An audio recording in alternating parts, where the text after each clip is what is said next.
Hey guys, so welcome back again. This video session includes the meaning of special types of customers where we can see in a bank. Bank ಅಲ್ಲಿ ಯಾವ ತರ types of customers ಇರ್ತಾರೆ, ಅವರ banking business operations ಯಾವ ತರ treat ಮಾಡಬೇಕು ಅನ್ನೋದು bank ಕಡೆಯಿಂದ ಕೆಲವು ಸೆಟ್ ಆಫ್ ರೂಲ್ಸ್ ಇರುತ್ತೆ. ಸ್ಪೆಷಲ್ ಟೈಪ್ಸ್ ಆಫ್ ಕಸ್ಟಮರ್ಸ್ ಅಂತ ಹೇಳಿದ ತಕ್ಷಣನೇ ಬ್ಯಾಂಕ್ ಕಡೆಯಿಂದ ಕಸ್ಟಮರ್ಸ್ನ ಸ್ಪೆಷಲ್ ಆಗಿ ಟ್ರೀಟ್ ಮಾಡೋದಿರೋದಿಲ್ಲ. ಇಲ್ಲಿ ಬ್ಯಾಂಕ್ ಕಡೆಯಿಂದ ಕಸ್ಟಮರ್ಸ್ ಬ್ಯಾಂಕ್ ಆಪರೇಷನ್ಸ್ನ ಅಥವಾ ಬ್ಯಾಂಕಿಂಗ್ ಆಪರೇಷನ್ಸ್ನ ಪ್ರೊಸೀಜರ್ ಸ್ವಲ್ಪ ಡಿಫರೆಂಟ್ ಆಗಿರುತ್ತೆ from other customers, from normal customers. Here the types of customers can be divided based on the business operations and the procedure to treat those customers in a different way. ಇಲ್ಲಿ procedure ಅಂದ್ರೆ opening of an account as well as business operations of that particular customer. We can see a number of different types of customers in a bank. Among them, the first one is minor. Minor customer is a person under the age of 18 years below. As we all know that minor ಅಂತಂದ್ರೆ 18 years ಗಿಂತ ಕಡಿಮೆ ಇದ್ದ person ನ minor ಅಂತ ಹೇಳ್ತಾರೆ. Here minor can open only savings bank account in any bank. Minor ಕೇವಲ savings bank account ಮಾತ್ರ open ಮಾಡ್ಕೋಬಹುದು. And here he can be represented by his or her father or natural guardian. Natural guardian ಅಂತಂದ್ರೆ ಇದರ may be father or mother. ಇದಕ್ಕಿಂತ ಮುಂಚೆ banking regulations ಅಲ್ಲಿ minor account open ಮಾಡಬೇಕು ಆದ್ರೆ ಜಾಯಿಂಟ್ ಆಗಿ ಅಕೌಂಟ್ ಓಪನ್ ಮಾಡಿಸಬೇಕಾಗಿತ್ತು. ಅಂದ್ರೆ ಮೈನರ್ ನೇಮ್ ಜೊತೆಗೆ guardian name joint account open open ಮಾಡಬೇಕಾಗಿತ್ತು. ಬಟ್ ಈಗಿನ ಬ್ಯಾಂಕಿಂಗ್ ಟ್ರೆಂಡ್ ಅಲ್ಲಿ minor can account individual but with the consent of his guardian. ಇಲ್ಲಿ ಜಾಯಿಂಟ್ ಅಕೌಂಟ್ ನೆಸೆಸಿಟಿ ಇರೋದಿಲ್ಲ. Minor only individual account open ಮಾಡ್ಕೋಬಹುದು but with the consent of natural guardian. And also minor can borrow loan with the guarantor guarantees. Minor loan borrow ಮಾಡಬಹುದು, ಆದ್ರೆ guarantor guarantee ಇಂದ signature ಇಂದ ಬಾರೋ ಮಾಡಬೇಕಾಗುತ್ತೆ. But while repayment of that loan, minor can borrow loan but while repayment of that loan, minor is not liable to pay all the debts.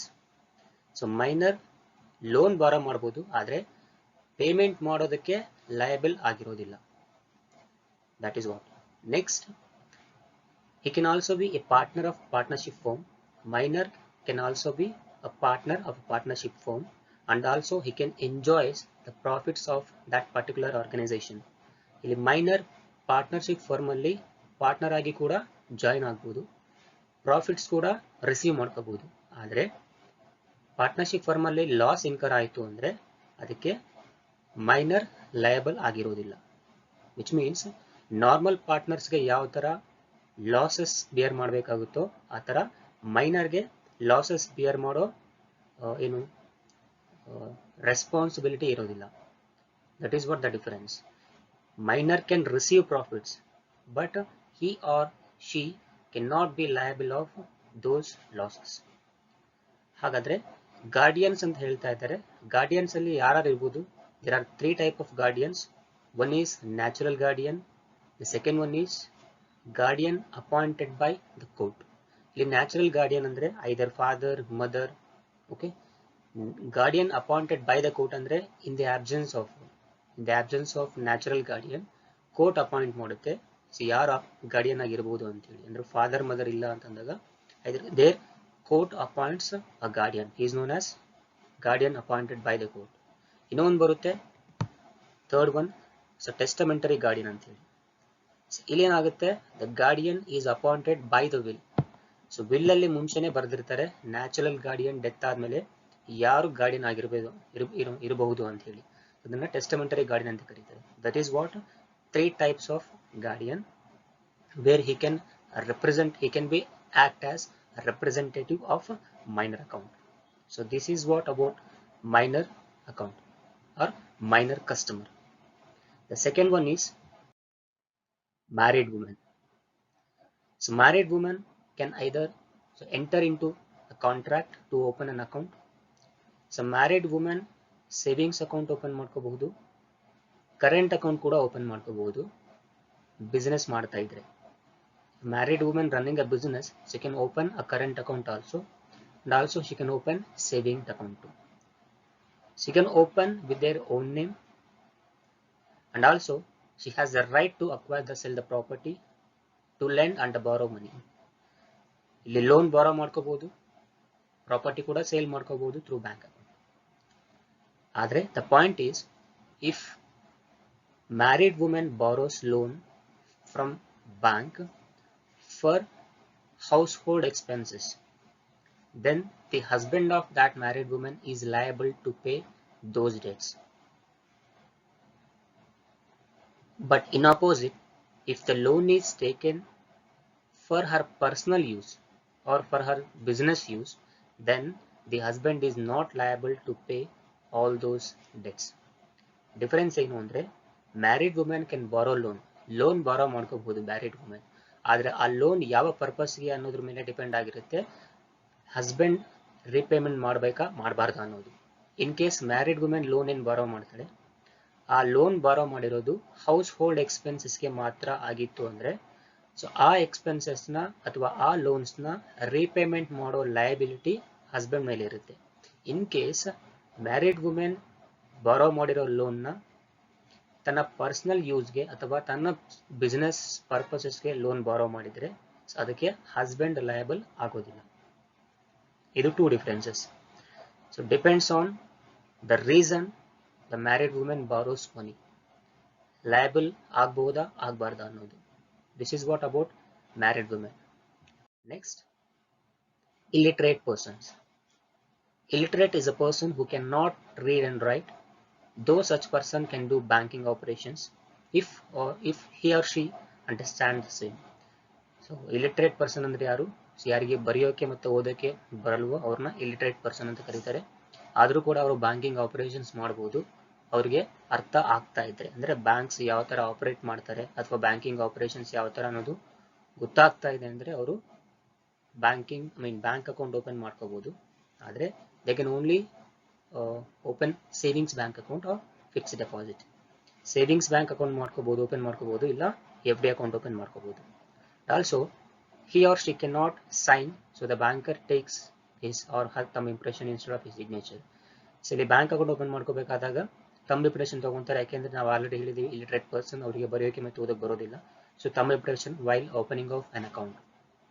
Banker should also get his recent photograph. Of course, photograph ತಗೊಳ್ತಾರೆ. It should be attested by the first class magistrate. The reason for identification. So photo ಇರಬೇಕು, that should be attested for the identification. And also, when he withdraws the amount from his account, he personally comes to the bank and puts his thumb impression. So amount withdraw ಮಾಡ್ಕೋಬೇಕು ಅಂದರೆ ಇಲ್ಲಿ illiterate person direct ಆಗಿ ಬ್ಯಾಂಕಿಗೆ ಬಂದು amount withdraw ಮಾಡಬೇಕಾಗುತ್ತೆ in the presence of some responsible officer of the bank. So responsible officer ಬ್ಯಾಂಕರ ಮುಂದೆನೆ ಇಲ್ಲಿ illiterate person amount withdraw ಮಾಡಬೇಕಾಗುತ್ತೆ. So these are the points or concepts of illiterate person. Next, lunatics and drunkards. Lunatics is a person with unsound mind. So unsound mind ಅಂದ್ರೆ mentally ಅವ್ರಿಗೇನು ಅರ್ಥ ಆಗೋದಿಲ್ಲ ಅಥವಾ mentally disable ಆಗಿರ್ತಾರೆ. So ಅವ್ರನ್ನ lunatics ಅಂತ ಕರೀತಾರೆ. Who can not make rational decisions while entering into contract. So ಅವರಿಗೆ ತನ್ನ ಓನ್ ಡಿಸಿಷನ್ ತಗೊಳ್ಳೋಕೆ ಆಗೋದಿಲ್ಲ. ಸೊ ಅವ್ರಿಗೆ ಅಷ್ಟೊಂದು ಮೆಚ್ಯೂರಿಟಿ ಇರೋದಿಲ್ಲ ಅಥವಾ ಅಷ್ಟೊಂದು ಮೈಂಡ್ ಸೆಟ್ ಇರೋದಿಲ್ಲ. ಅವ್ರನ್ನ ಲುನಾಟಿಕ್ಸ್ ಅಂತ ಕರೀತಾರೆ. So while making contract with lunatics, bank should take proper care. It is with the consent of guarantor. ಇವರಿಗೆ ಗ್ಯಾರಂಟರ್ ಒಬ್ಬ ಪರ್ಸನ್ ಇರಬೇಕು. ಅಕೌಂಟ್ ಓಪನ್ ಮಾಡಬೇಕು ಅಂದರೆ ಅಥವಾ ಬ್ಯಾಂಕಿಂಗ್ ಆಪರೇಷನ್ಸ್ ಮಾಡಬೇಕಾದಾಗ ಸಪರೇಟಾಗಿ ಒಬ್ಬ ಗ್ಯಾರಂಟರ್ ಇರ್ತಾರೆ ಲುನಾಟಿಕ್ಸ್ಗೆ. ಸೊ ಇಲ್ಲಿ ಅಕೌಂಟ್ ಓಪನ್ ಮಾಡಬೇಕಾದಾಗಲೂ ಕೂಡ ಬ್ಯಾಂಕರ್ ಪ್ರಿಕಾಷನ್ ತಗೊಂಡು ಓಪನ್ ಮಾಡಬೇಕಾಗುತ್ತೆ. ಲೈಕ್ ಸೊ ಅವ್ರ ಸಿಗ್ನೇಚರ್, ಅವ್ರ ಫೋಟೋಗ್ರಾಫರ್, ಐಡೆಂಟಿಫಿಕೇಶನ್, ಅಲ್ಲಿ ಯಾವ ಅಕೌಂಟ್ ಓಪನ್ ಮಾಡ್ತಾ ಇದ್ದಾರೆ, ರೀಸನ್ ಏನು, ಇದೆಲ್ಲದೂ ಕೂಡ ಪ್ರಿಕಾಷನ್ ತಗೊಂಡು ಬ್ಯಾಂಕ್ ಅಕೌಂಟ್ ಓಪನ್ ಮಾಡಬೇಕಾಗುತ್ತೆ ಬ್ಯಾಂಕರ್. ಇನ್ನೊಂದು ಡ್ರಂಕರ್ಸ್. ಸೊ ಡ್ರಂಕರ್ಸ್ ಅಂದರೆ ಹೂ ಆರ್ ಆಲ್ಕೋಹಾಲಿಕ್, ಇಂಟಾಕ್ಸಿಕೇಟೆಡ್ ಆಗಿರೋರು ಅಂತ ಹೇಳಿ ಕರೀತಾರೆ. They are not aware about their decisions when they are drunkard. Of course so intoxicate ಹಾಕಿದಾಗ ಸೊ ಇಲ್ಲಿ ಅವ್ರಿಗೆ ಯಾವುದೇ ಡೆಸಿಷನ್ ತಗೊಳ್ಳೋಕೆ ಕೆಪಾಸಿಟಿ ಇರೋದಿಲ್ಲ.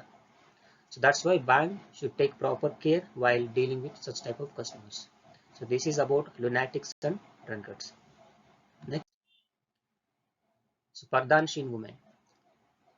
Pardashin women are women who have almost zero contact with the outside world. They live in their homes. They go from their father's house to the house that they are married into.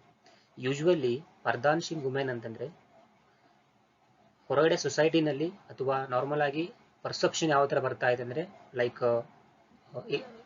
She is a women who wears burqa, ಈ ತರ portrait ಆಗ್ತಾ ಇದೆ. But actual ಆಗಿ ಪರ್ದಾಶಿನ್ women meaning ಅದು ಅಲ್ಲ. So ಪರ್ದಾಶಿನ್ women ಅಂತಂದ್ರೆ ಏನು, she is a women, she is not having any contact with outside world. A women which whose contact is zero with outside world. So outside world ಇಂದ ಅವರ contact zero ಇರುತ್ತೆ. ಅಂದ್ರೆ ಏನು, ಹೊರಗಡೆ ಅವರಿಗೆ ಜಾಸ್ತಿ ಅಡ್ಡಾಡೋದಿಲ್ಲ. May be the reason of their culture tradition ಇಂದ ಸೊ ಅವ್ರಿಗೆ ಹೊರಗಡೆ ಕಾಂಟ್ಯಾಕ್ಟ್ಸ್ ಇರೋದಿಲ್ಲ. ಸೊ ಅವ್ರನ್ನ ಪರ್ದಾನ್ಶೀನ್ ವುಮೆನ್ ಅಂತ ಕರೀತಾರೆ. Remain inexperience due to lack of interaction with other human beings. So ಹೊರಗಡೆ ಪರ್ಸನ್ಸ್ ಇಂದ ಅವ್ರಿಗೆ ಯಾವುದೇ ಇಂಟ್ರಾಕ್ಷನ್ ಇರೋದಿಲ್ಲ. ಇಂಟ್ರಾಕ್ಷನ್ ಇರೋದು ಓನ್ಲಿ ಇನ್ಸೈಡ್ ಪರ್ಸನ್ಸ್ ಅಷ್ಟೇ. Then don't have an education and are illiterate in some cases. So ಕೆಲವು ಸಲ ಇವರಿಗೆ ಇವರು ಇಲ್ಲಿಟ್ರೇಟ್ ಆಗಿರ್ತಾರೆ, ಜೊತೆಗೆ ಎಜುಕೇಶನ್ ಕೂಡ ಪ್ರಾಪರ್ ಆಗಿ ಸಿಕ್ಕಿರೋದಿಲ್ಲ. ಅದರ ಜೊತೆಗೆ pardashin women are living in rigid rules of speculations. ಇವರಿಗೆ set of rules and regulations ಇರುತ್ತೆ, ಕಲ್ಚರ್ ಇಂದಾಗಿರ್ಬೋದು, ಅವ್ರ ಟ್ರೆಡಿಷನ್ ಇಂದಾಗಿರ್ಬೋದು, ಅವ್ರ ಹೌಸ್ ಇಂದಾಗಿರ್ಬೋದು. ಸೊ ಹಾಗಾಗಿ ಇವರು ಒಂದು ರಿಜಿಡ್ ರೂಲ್ಸ್ ಅಲ್ಲಿ ವಾಸ ಮಾಡ್ತಾ ಇರ್ತಾರೆ. Okay, then they never interact with the outside world. As I said, they never interact with outside world. They only have relations with the men and women in their house. So ಅವ್ರ contact ಏನಿದ್ರು ಅವರ inside person ಜೊತೆಗೆ ಇರುತ್ತೆ ಹೊರತು outside world ಇಂದ contact ಇರೋದಿಲ್ಲ. Then these women does not have any right to take part in any banking operations. So ಇವರಿಗೆ ಯಾವುದೇ ಬ್ಯಾಂಕಿಂಗ್ ಆಪರೇಷನ್ಸ್ ಅಲ್ಲಿ ಒಂದು ಡೆಸಿಷನ್ ತಗೊಳ್ಳೋದಕ್ಕೆ ಯಾವುದೇ ರೈಟ್ ಇರೋದಿಲ್ಲ. Then while dealing with such customers, bank have to check that there should not be any undue influence. ಅಂದ್ರೆ bank account open ಮಾಡಿದಾಗ ಇಲ್ಲಿ ಈ ತರ ಕಸ್ಟಮರ್ಸ್ಗೆ ಏನಾದರೂ ಲೋನ್ ಪ್ರೊವೈಡ್ ಮಾಡಬೇಕಾದ್ರೆ ಅಥವಾ ಅಕೌಂಟ್ ಓಪನ್ ಮಾಡಬೇಕಾದ್ರೆ ಬ್ಯಾಂಕಿಂಗ್ ಆಪರೇಷನ್ಸ್ ಅಲ್ಲಿ ಏನಾದರೂ ಡೌಟ್ ಇತ್ತು ಅಂತಂದ್ರೆ ಬ್ಯಾಂಕರ್ ಚೆಕ್ ಮಾಡಬೇಕಾಗುತ್ತೆ ಆ ತರ ಕಸ್ಟಮರ್ಸ್ಗೆ ಯಾವುದೇ ಪ್ರೆಷರ್ ಇರಬಾರ್ದು ಅಂತೇಳಿ. Say for example, if this type of customers want loan from bank, so ಅಲ್ಲಿ ಬ್ಯಾಂಕ್ ಏನ್ ಮಾಡಬೇಕಾಗುತ್ತೆ, they have to check. So cross check ಮಾಡಬೇಕಾಗುತ್ತೆ ಲೋನ್ ಏನಕ್ಕೆ ತಗೊಂತಾ ಇದ್ದಾರೆ. ಲೋನ್ ತಗೋಬೇಕಾದ್ರೆ ಸೊ ಈ ತರ ಕಸ್ಟಮರ್ಸ್ ಓನ್ ಡೆಸಿಷನ್ ಇದೆನಾ, ಇಲ್ಲ ಯಾರಾದ್ರೂ ಪ್ರೆಷರ್ ಇಂದ ಲೋನ್ ತಗೊಂತಾ ಇದ್ದಾರೆ ಅಂತೇಳಿ they have to cross check. So banker cross check ಮಾಡಬೇಕಾಗುತ್ತೆ. So these are the one of the type of customers. They are the one of the type of banking customers. Next, partnership. ನಾವು ಇಲ್ಲಿವರೆಗೂ ನೋಡಿರೋದು individual special type of customers till pardashin women. ಇಲ್ಲಿಂದ ಬರೋದು we can call it as organizational account. Individual account ಇಲ್ಲಿವರೆಗೂ ನೋಡಿದ್ದು. From here, from partnership firm ಇಂದ ನಾವು ನೋಡ್ತಾ ಇರೋದು ಆರ್ಗನೈಸೇಷನ್ಸ್ ಅಕೌಂಟ್. ಅಂದ್ರೆ ಒಂದು ಕಂಪನಿಗೆ ರಿಲೇಟೆಡ್ ಆಗಿರೋದು ಇದೆಲ್ಲ. ಅಲ್ಲಿ ಇಲ್ಲಿವರೆಗೆ ನೋಡಿರೋದು ನಾವು ಇಂಡಿವಿಜುವಲ್ ಅಕೌಂಟ್ಸ್. ಸೊ ಇಲ್ಲಿ ಪಾರ್ಟ್ನರ್ಶಿಪ್ ಫಾರ್ಮ್, ವಿಚ್ ಮೀನ್ಸ್ ನಿಮಗೆಲ್ಲ ಗೊತ್ತೇ ಇದೆ, we all know that partnership firm is a group of persons where two or more persons come together to form a specific business or for some specific purpose. It is known as partnership firm. Then partners can open current account on the name of the firm. ಇಲ್ಲಿ partners open ಮಾಡಬೇಕಾದ್ರೆ bank ಅಲ್ಲಿ account open ಮಾಡಬೇಕಾದ್ರೆ they can open only current account with the name of partnership firm. partnership firm name ಅಲ್ಲಿ open ಮಾಡಬೇಕಾಗುತ್ತೆ. ಯಾವುದೋ individual partner ಅಲ್ಲಿ ಅಥವಾ individual partner name ಅಲ್ಲಿ ಅಕೌಂಟ್ ಓಪನ್ ಮಾಡೋ ಹಾಗಿಲ್ಲ. ಅದರ ಜೊತೆಗೆ ಎನಿ ಪಾರ್ಟ್ನರ್ ಕ್ಯಾನ್ ಬಾರೋ ಲೋನ್ ಫ್ರಮ್ ದ ಬ್ಯಾಂಕ್. ಯಾವ ಪಾರ್ಟ್ನರ್ ಆದ್ರೂ ಲೋನ್ ತಗೊಂಡ್ಬರ್ಬೋದು ಇಲ್ಲಿಂದ ಬ್ಯಾಂಕ್ ಇಂದ. But while repayment all partners R liable. ಆದ್ರೆ ಲೋನ್ ತಗೊಂಡ್ಬರ್ಬೇಕಾಗಿರೋದು ಏನಿದೆ ಅದು ಬಿಸ್ನೆಸ್ ಪರ್ಪಸ್ಗೆ ಮಾತ್ರ ಆಗಿರಬೇಕು. ಯಾವುದೇ ಪರ್ಸನಲ್ ಪರ್ಪಸ್ಗೆ ಲೋನ್ ತಗೋಬರಬಾರ್ದು ಯಾವ ನೇಮ್ ಅಲ್ಲಿ, ಫರ್ಮ್ ನೇಮ್ ಅಲ್ಲಿ. ಜೊತೆಗೆ ರೀಪೇಮೆಂಟ್ ಏನಿದೆ ಅದು ಎಲ್ಲರಿಗೂ ಅಪ್ಲಿಕೇಬಲ್ ಆಗುತ್ತೆ. all are liable to repay it. Next, required documents ಏನಿದಕ್ಕೆ ಕರೆಂಟ್ ಅಕೌಂಟ್ ಓಪನ್ ಮಾಡೋದಕ್ಕೆ of partnership firm. Usually partnership deed ಇರುತ್ತೆ. ಪಾರ್ಟ್ನರ್ಶಿಪ್ ಡೀಡ್ ಅಂದ್ರೆ ಏನು, it is an agreement between the partners. So ಅದನ್ನ ಪಾರ್ಟ್ನರ್ಶಿಪ್ ಡೀಡ್ ಅಂತ ಕರೀತಾರೆ. They have to submit partnership deed, then PAN card of the partnership firm with the name of partnership firm, address proof of partnership firm, license of the firm. License ಕೂಡ submit ಮಾಡಬೇಕಾಗುತ್ತೆ, copy of license, It's an identity proof of all the partners. So alliro all the partners identity proof ಕೂಡ submit ಮಾಡಬೇಕಾಗುತ್ತೆ. The next is trust account. A trust is a financial account opened and managed by trustee in order to overlook and manage the assets or funds of the beneficiary as per the legally binding arrangement. Trust account ಅಂದರೆ ಇಲ್ಲಿ ಒಬ್ಬ ವ್ಯಕ್ತಿಯ asset ಮತ್ತೆ financial transactions ನ ಇನ್ನೊಬ್ಬ ವ್ಯಕ್ತಿ handle ಮಾಡೋದು, ಅದನ್ನ ಟ್ರಸ್ಟ್ ಅಕೌಂಟ್ ಅಂತ ಕರೀತಾರೆ. ಇಲ್ಲಿ ಎರಡು ತರ ಪರ್ಸನ್ಸ್ ಇರ್ತಾರೆ. There are two persons where the trust account holds. One is trustee and one more is beneficiary. Trustee is a person who handles those assets. Beneficiary is a person who assigns those work or who transfers those possessment or ownership of the property. ಇಲ್ಲಿ ಎರಡು ತರ persons ಇರ್ತಾರೆ, ಒಬ್ಬ trustee ಇನ್ನೊಬ್ಬ beneficiary. ಅಂದ್ರೆ ಒಬ್ಬ person ಒಬ್ಬ ವ್ಯಕ್ತಿಯ ಅಸೆಟ್ಸ್ ಮತ್ತೆ ಬಿಸಿನೆಸ್ ಟ್ರಾನ್ಸಾಕ್ಷನ್ಸ್ ಫೈನಾನ್ಷಿಯಲ್ ಟ್ರಾನ್ಸಾಕ್ಷನ್ ನ ಮತ್ತೊಬ್ಬ ವ್ಯಕ್ತಿ ಹ್ಯಾಂಡಲ್ ಮಾಡ್ತಾ ಇರ್ತಾನೆ. ಇಲ್ಲಿ ಹ್ಯಾಂಡಲ್ ಮಾಡ್ತಾ ಇರೋನ ಟ್ರಸ್ಟಿ ಅಂತ ಕರೀತಾರೆ. ಯಾರು ಅಸೈನ್ ಮಾಡ್ತಾರೆ ಅವನ್ನ ಬೆನಿಫಿಷಿಯರಿ ಅಂತ ಕರೀತಾರೆ. Okay, then the creator of the trust is known as settler or grantor. ಇಲ್ಲಿ ಬ್ಯಾಂಕ್ ನ ಸೆಟ್ಲರ್ ಅಂತ ಕರೀತಾರೆ, ಯಾಕಂದ್ರೆ ಬ್ಯಾಂಕ್ ಇಲ್ಲಿ ಓಪನ್ ಮಾಡಿಕೊಡುತ್ತೆ trust account. A trust account is an important tool for estate planning. When a trust is created, the party transfer all the legal ownership of the property to the third party. Third ಪಾರ್ಟಿಗೆ transfer ಮಾಡ್ತಾರೆ. ಅಂದರೆ ಇಲ್ಲಿ beneficiary ಯಾರಿಗೆ transfer ಮಾಡ್ತಾರೆ? So ಟ್ರಸ್ಟಿಗೆ transfer ಮಾಡ್ತಾರೆ.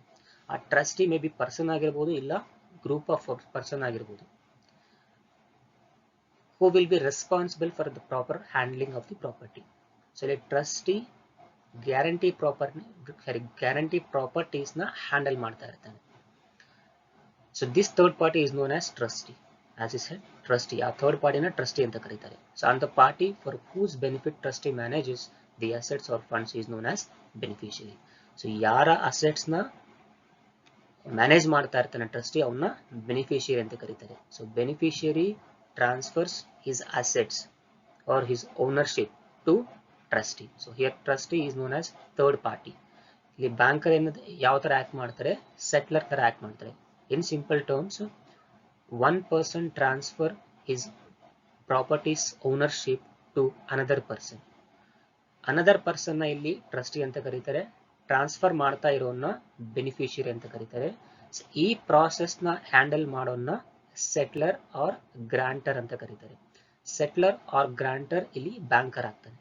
So banker ಈ process ಎಲ್ಲ conduct ಮಾಡೋದು. ಸೊ ಟ್ರಾನ್ಸ್ಫರ್ ಮಾಡೋ ಪರ್ಸನ್ ನ ಬೆನಿಫಿಷಿಯರಿ ಅಂತ ಕರೀತಾರೆ.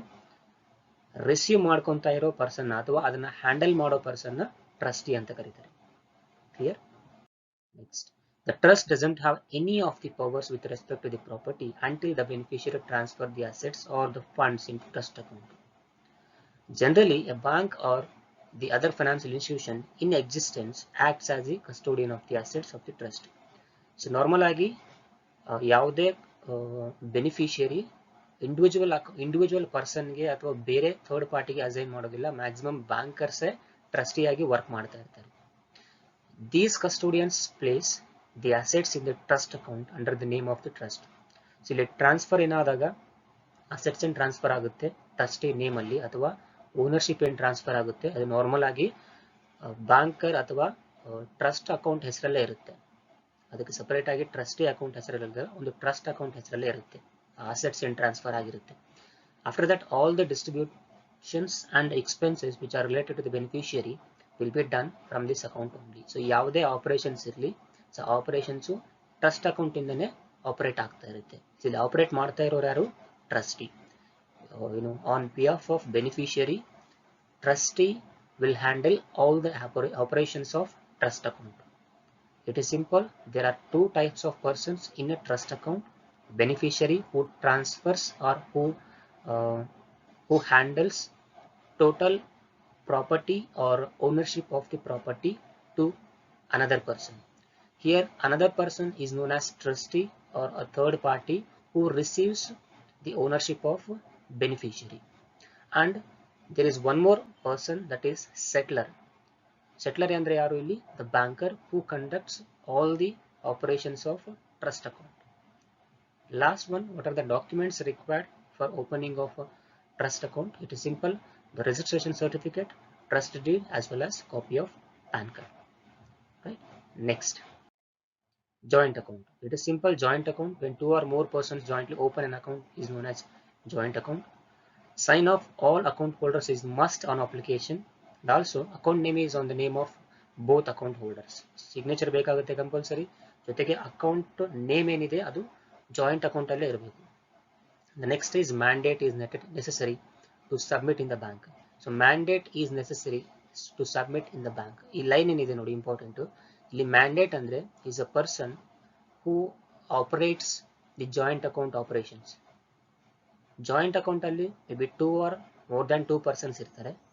ಆದರೆ ಯಾವುದಾದ್ರೂ ಒಬ್ಬ ಪರ್ಸನ್ ಈ ಜಾಯಿಂಟ್ ಅಕೌಂಟ್ ನ ಆಪರೇಷನ್ಸ್ ನ ಕಂಡಕ್ಟ್ ಮಾಡ್ತಾ ಇರ್ತಾನೆ. ಸೊ ಅವನ್ನ ಮ್ಯಾಂಡೇಟ್ ಅಂತ ಕರೀತಾರೆ. ಸೊ ಆ ಮ್ಯಾಂಡೇಟ್ ಯಾರು ಅನ್ನೋದು ಬ್ಯಾಂಕಿಗೆ ಸಬ್ಮಿಟ್ ಮಾಡಬೇಕಾಗುತ್ತೆ while opening joint account. If there are more than if there are 2 or more than 2 persons, there must be a person or there must be an account holder is called as mandate. ಇದೊಂದು letter ಕೊಡ್ತಾರೆ bank ಕಡೆಯಿಂದ. So ಆ letter ಅಲ್ಲಿ mention ಮಾಡಬೇಕಾಗುತ್ತೆ who is going to act as a mandate. Clear? So ಅದನ್ನ submit ಮಾಡಬೇಕಾಗುತ್ತೆ. In case of death of any account holder, balance amount, so balance of the account can be transferred to survivor or remaining account holder. So ಇಲ್ಲಿ joint account ಅಲ್ಲಿ ಯಾರಾದರೂ ಒಬ್ಬ account holder death ಆದರೆ so balance amount ಏನಿದೆ ಅದು ಬೇರೆ account ಹೋಲ್ಡರ್ಗೆ transfer ಆಗುತ್ತೆ. ಸರ್ವೈವರ್ಗೆ ಆಗಿರ್ಬೋದು ಇಲ್ಲ ರಿಮೈನಿಂಗ್ ಅಕೌಂಟ್ ಹೋಲ್ಡರ್ಗೆ ಟ್ರಾನ್ಸ್ಫರ್ ಆಗುತ್ತೆ. This is what the procedure of opening a bank account of joint account holder. Clear? So these are the special types of customer. These are the special types of customers where the bank can treat them. ಇಲ್ಲಿ special types of customers ಅಂತ ನಾನು ಆಗಲೇ ಹೇಳ್ದಂಗೆ ಇವರು special customers ಅಲ್ಲ. The procedure of treating them is different from other customers or general customers. Okay. In the next class we will discuss with a new chapter, new topic on banker and customer. So till then, take care. Bye.